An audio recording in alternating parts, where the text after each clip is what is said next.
Hello friends and welcome back. Today we're going to be talking indie fantasy. You guys may have seen that I just recently put out a vlog where I chose a semi-finalist for Covers with Cassidy for the SPFBO or self-published fantasy blog Off 9, which is hosted by Mark Lawrence. I'll link that video down in the description box below if you want to know a little bit more about the competition and see what my semi-finalist was. But if you have been around on my channel for a little while, then you probably know that I like indie fantasy. It's just something that I really enjoy. I also like indie fantasy romance, and I'm a big fan of indie horror or self-published fantasy romance, and horror. I just find that sometimes traditional publishing does tend to get in a niche and they give you a lot of the same thing over and over again because that's what's selling. But unfortunately, I tend to get a little bit bored with what is currently hot or currently selling, and I want a little bit more of something unique, something different, maybe something that a publisher wasn't willing to take a chance on, but I am. So Cassidy created the indie fantasy reader tag, and of course she tagged me to do it, so I feel like I needed to do it.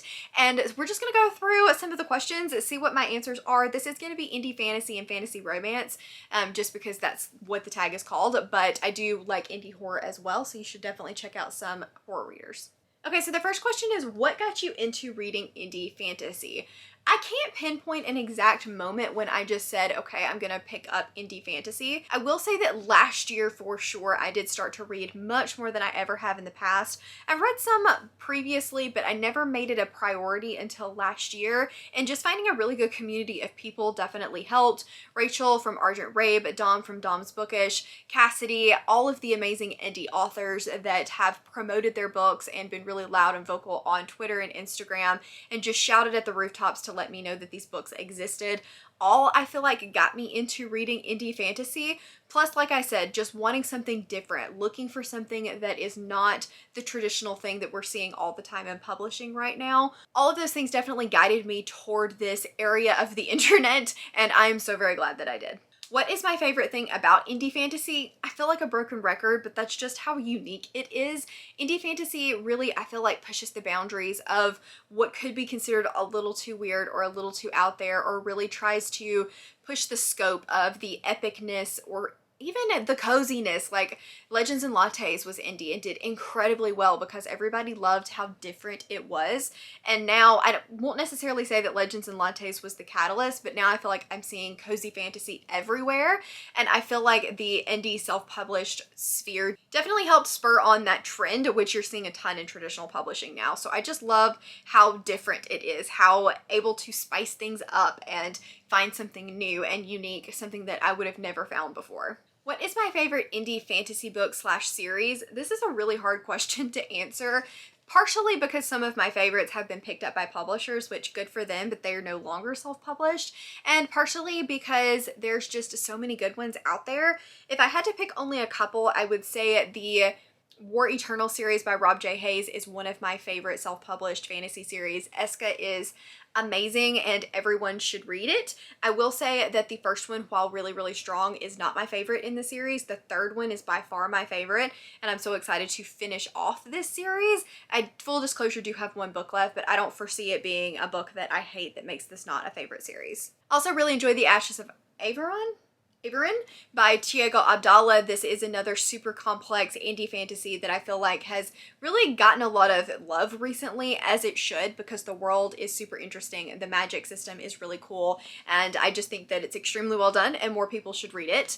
And then the only other one that I can think of is just wanting to stamp favorite on it at the moment, and I'm sure I'm going to finish filming this video and be so mad at myself because I forgot books, is Serpents in the Wings of Night. This is an indie fantasy romance at the moment, but as of December, it is being picked up by Tor, which again, good for these authors if that's what they want, because I really feel like it gets more eyes on their books. But this is a slow burn, enemies to lovers fantasy romance with a great plot and a great world, and so I really think that it stands out amongst a lot of the other fantasy romance that I've read recently. Okay, next up is, what is one high priority indie fantasy on your priority TBR? You asked the wrong question, my friend, because one, not something I can do. Stack I can do. So here's my stack of all of my priority indie reads right now. I'm just gonna quickly show them to you guys. The first is an indie fantasy romance, and that is just Elise Kova in general. I want to read more from this author. but that's the one that I could easily reach. I also really want to read No Heart for a Thief by James Lloyd Doolan. This one's been on my priority TBR for, I feel like, forever now, and I just absolutely cannot wait to read it. I love the cover of this one. Then we have Illborn by Daniel T. Jackson, which has been getting a ton of love. I feel like everybody absolutely adores this book, and I definitely need to get to it so that I can know what all of the hype is about. It's about powers and I think religion, and I need to read it. And then we have a couple of current SPFBO nominees. I don't know if these are semifinalists, cuts, or finalists at the time of filming this video, but that is Thieves of Shadow by B.S.H. Garcia, The Sword of Wrath and Mercy by N.C. Cuisis, and Seeds of War by Hyun F. Sylvan. I know that I just butchered these names. I am terribly sorry, but these are some of my priority indie fantasy reads right now. Where do I find out about indie books? Several different places. For one, sometimes I will just go on Amazon and do the Readers Also Enjoyed down kind of at the bottom of a book that I've liked, and that will give me some really good places to look.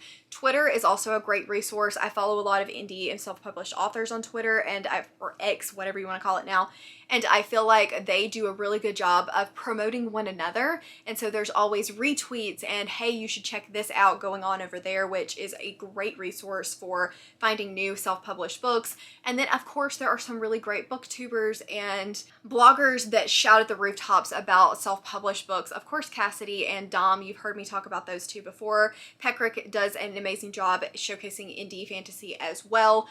Lisa from Lisa Does Life is another booktuber, and then there's also Tori from Tori Talks, Esme, Kay. They're all amazing. I will link several channels for you guys down in the description box in case you want to check them out. The next question is an indie fantasy I would recommend to someone who is just kind of getting into the field, and I have a couple of different options because I wanted to hit everybody that might be picking something up. Of course, I would recommend Serpent and the Wings of Night if you are a fantasy romance reader, especially if you liked Crescent City, Sarah J. Maas. I think you would really enjoy this one. Like I said, it's vampires, it's trial, enemies to lovers, and slow burn romance.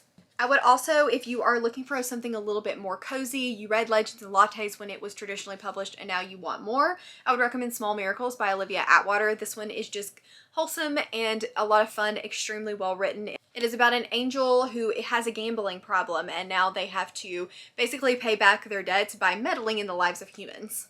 And then another one that I would recommend that I think is very friendly to those that are wanting to get into the genre or wanting to get into the field is Winds of Strife by UJ Gutman. There is no sequel to this one just yet. Hopefully it is coming soon, but this is a revolution plot, a morally gray character, a really cool hard magic system that involves emotions. So if you are like a Brandon Sanderson fan, I would recommend giving this one a try. And then I feel like one that everybody recommends, but I do want to mention, is Up Blood and Fire by Ryan Cahill. I think this is a great place to start as well. The next question is your favorite indie fantasy cover. I have a lot. I feel like some of these I've already mentioned. Really love the No Heart for a Thief cover. I'm a huge fan of the Seeds of War cover. I'm not really sure what about it I love, but I think that it's just put together really well, very well done. I also quite enjoy the Thieves of Shadow cover. I just think that it's super cool. Lots of good detail there. And then I also really like the Daughter of the Beast cover. This one honestly creeps me out a little bit. I'm not sure what kind of vibes it's giving, but I just think it's really cool, and I bought it because I liked the cover. Do I approach indie reading and reviewing differently than I do traditional published? Yes and no. I definitely don't think that I approach reading it any differently. If I find that I think I'm gonna like it, I just pick it up and I start reading it. Maybe I am a little bit more lenient on some of the writing just because it probably hasn't had as many eyes on it as a traditional published book has, but I'm still probably not going to give up my pretty critical eye where there are things that I will point out if they bother me. And that's something that in reviewing I don't do, is just automatically increase my rating because it is a self-published or indie book. I will sometimes not put stars on Goodreads if I feel like it could really hurt a book if they don't have a lot of ratings, but I will give my honest opinions down in my review portion of it. I just feel like it is important for other readers to know why I did or didn't like a book, because honestly, even sometimes bad press is good press, and just because I didn't love it doesn't mean that you won't. There are plenty of readers out there that have completely opposite taste than me. Maybe I love an Enemies to Lovers but can't stand a Friends to Lovers, but if you can't stand Enemies to Lovers and love a Friends to Lovers, yeah, maybe I'm going to give that book not as good of a rating, but you could absolutely love it. So I don't find that I try to change my review system when I'm reading an indie fantasy, but I might, like I said, be a little more lenient on some of those technical type things, but for the most part, I try to approach them very similarly because they're still like books that I want to get out into the world and let people know my thoughts on. Do I have an upcoming anticipated indie release? I feel like a lot of my super anticipated indies do have books out right now. I'm definitely looking for the book 3 in the Ashes of Averin series. Hopefully the Winds of Strife will get a sequel in the nearest future, the next Rob J. Hayes I'm really looking forward to. I can't really pinpoint the next, obviously, in the Serpent and the Wings of Night series. I'm trying to think if there's any others that I'm waiting on a release. There are plenty of them that I'm waiting to read the book, but not necessarily a ton that I can think of that I really just need the release for. A lot of, like, I feel like self-published just pop up and they have a book one day.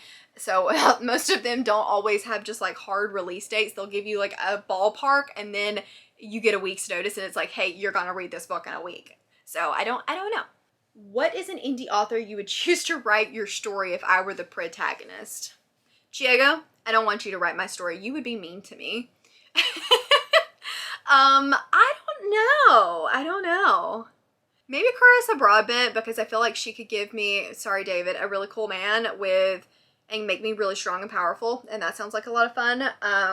Alec Hudson would probably drop me in a super cool world, so that would be a lot of fun too. I don't know. And then I feel like, again, Rob J. Hayes would probably be mean to me too, so I'm not sure if I want to do that either. What is an indie fantasy more people need to read? I have basically shouted about all of the ones that I think that you guys need to read so far in this video, so I would pretty much be beating a dead horse by now, but all of the ones that I have previously mentioned I would recommend and feel like people absolutely need to get their hands on and read. One that I did not mention that I do think that more people need to read is Blood of the Lion. This one is in SPFBO 9 and I just recently read it and really enjoyed it, so this is probably the underdog right now of books that I have recently read and enjoyed that I would recommend to other people. So I think I'm gonna go with Blood of the Lion by C.D. McKenna for this one. Okay guys, so I think that is all of it. I will potentially tag some people down in the description box, but as always, if you're watching this video and you want to do it, consider yourself tagged because I want to see more of them, and then tag me because I want to know your answers. And then also Cassidy, who is the creator of this tag, and I will link all of her information down for you guys as well. Thank you guys so much for watching, hanging out, having a good time. Let me know if there are any indie fantasy books that you would recommend to me or to others down in the comments below, and leave me a sword emoji if you just want to let me know that you're here and hanging out. As always, links to my Patreon, Instagram, Twitter, and Goodreads are all in the description box down below. Please give this video a big thumbs up if you liked it, subscribe if you want to, and I will see you guys in the next one. Bye.